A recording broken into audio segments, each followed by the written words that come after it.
Tonight we examine the life-changing experience of suffering a stroke and some new life-saving emergency protocol. We spoke with a retired Madison firefighter who this past November suffered a stroke, but with the help of quick thinking and paramedics and doctors, he's back on his feet. I absolutely have no memory of that day at all. And I was completely paralyzed on my left side.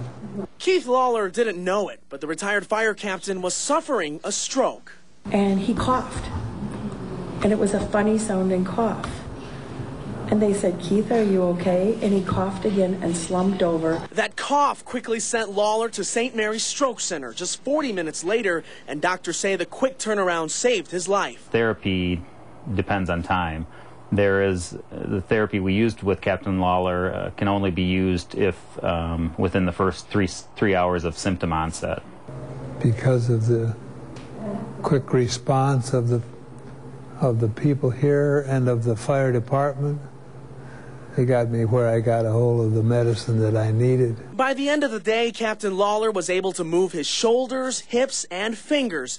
Doctors say treating the stroke in the first 3 hours helps significantly. Most stroke patients that we see don't qualify for the therapy because it's beyond the 3 hours. Which is why Captain Lawler, a man who spent years making life-saving decisions, wants to thank those who helped save his. They know I appreciate everything they did, and I want to say thanks.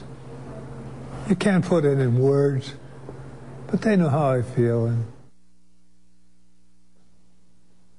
Unfortunately, Captain Lawler's wife passed away just a few weeks after his stroke, but at her funeral, Captain Lawler tells us he wanted to show his family strength, which is why he walked on his own all during his wife's service.